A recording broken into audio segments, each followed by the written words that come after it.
nous allons maintenant donner quelques propriétés de cette dérivation. Et la première, c'est que on va prendre une distribution sur R, donc R, et on peut évidemment définir un rapport d'accroissement. Et pour cela, on va prendre l'opérateur de translaté. Et ce qu'on va avoir, c'est que la dérivée, c'est la limite du rapport d'accroissement. Donc si T, c'est une distribution associée à une fonction localement intégrable, le rapport d'accroissement est la distribution associée au rapport d'accroissement de la fonction. Alors, ça, ce n'est pas très compliqué, il suffit de l'écrire. En effet, qu'est-ce qu'on va avoir? On va avoir T moins taux H, T sur H appliqué à phi. Là, par définition, c'est linéaire des deux côtés, et donc c'est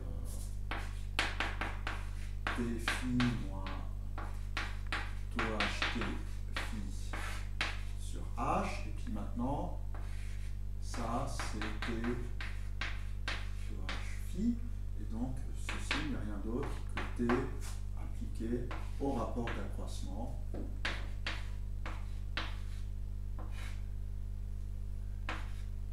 sur H.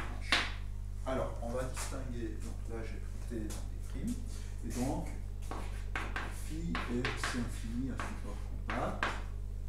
Et qu'est-ce qu'on va avoir? On va tout simplement avoir que si le support de phi est inclus dans moins R, et si H est plus petit que 1, en valeur absolue, le support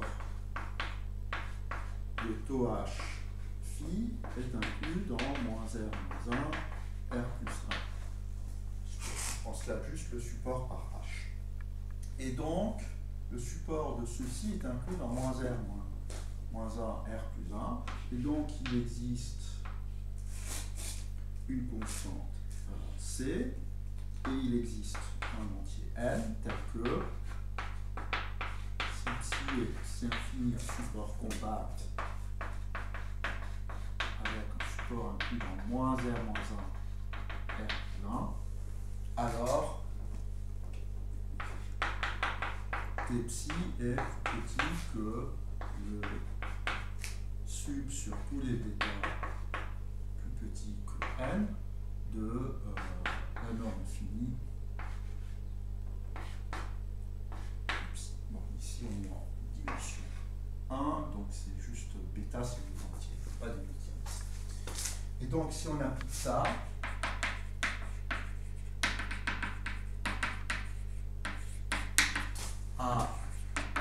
au rapport d'accroissement, on va avoir T de phi moins taux H phi sur H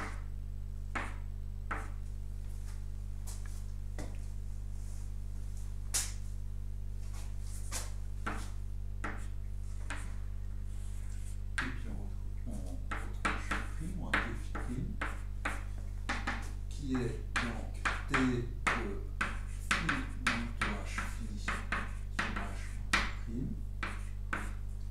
Et ça, c'est bien plus petit que le sup.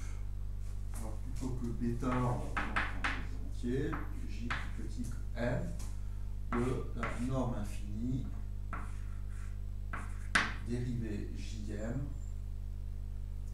de ceci, de phi moins dérivée jm de taux h, et translater puis dériver, c'est la même chose que dériver puis translater, plutôt dans l'autre sens.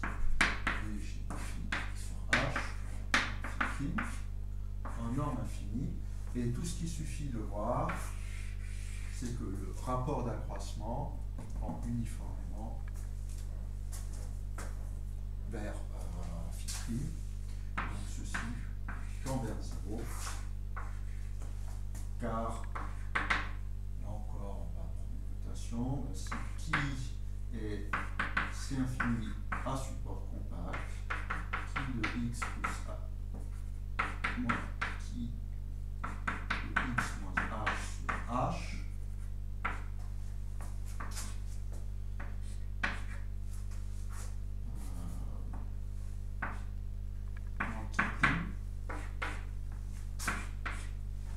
en norme infinie, ça s'étend vers 0 comme je crois.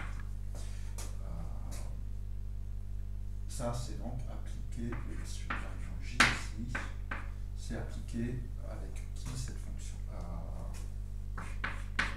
la dérivée Jn de phi.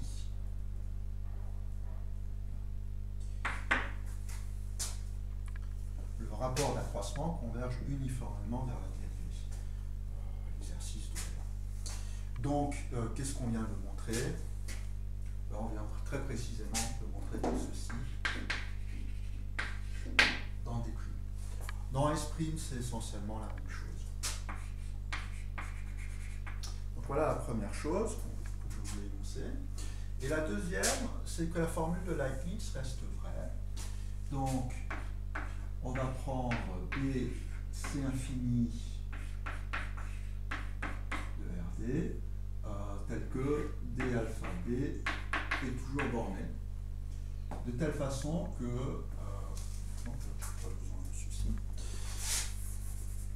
de telle façon que si je prends T une distribution sur RT, j'ai, je vous rappelle que BT phi, c'est la distribution, BT c'est la distribution définie par T et phi. Un support compact. Et donc ça, c'est une nouvelle distribution. On a déjà vu ça il y a quelques temps. Et donc, ce que je vous affirme, c'est que D alpha bt,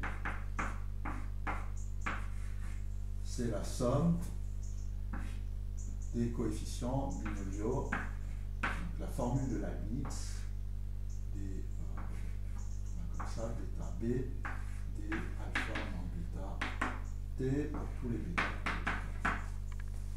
Donc la formule de Leibniz reste vraie. Bon, et ça, c'est pas grand-chose parce qu'il suffit d'utiliser la définition.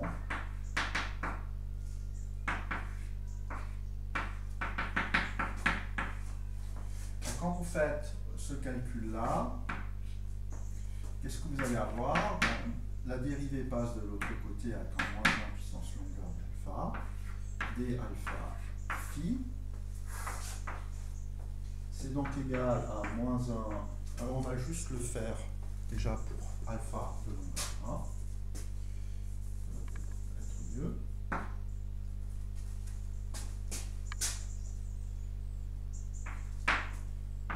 Donc quand je prends une dérivée d'ordre 1, donc ça va faire ceci.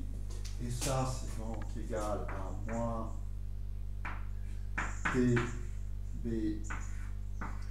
dj phi, qui est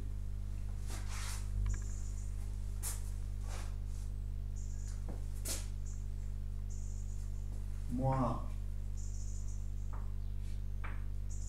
Qu'est-ce que c'est ça? Ça, c'est la dérivée jm de b phi. D'accord? Et quand j'écris ceci, ben, la formule de dérivation me dit que c'est ça, c'est djb phi plus b dj phi. Donc il faut que j'enlève djb phi. Et donc, qu'est-ce que je vais avoir? Moins, moins, plus t djb phi. Et puis ici, j'ai moins t dj phi, et donc le dj, je le remets de l'autre côté. dj t b phi. Et maintenant, tout ce que j'ai à faire, c'est de remettre les b de l'autre côté. Le premier, c'est dj dt, et le deuxième, c'est b djt Donc ça montre la formule au degré 1. Donc ça c'est étoile, si longueur de alpha égale 1. Mais après, il n'y a plus rien à faire, il suffit de refaire la même récurrence que celle qui montre ceci pour les fonctions.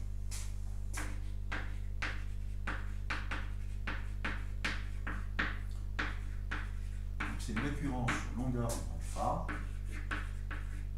que pour Leibniz sur les fonctions.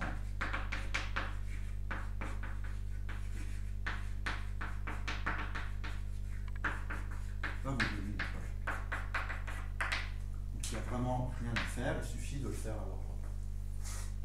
Voilà deux petites propriétés de la dérivation qui se passent donc. La dérivée est limite du rapport d'accroissement, toujours, puisqu'on peut toujours dériver, et la formule de Leibniz, c'est tout.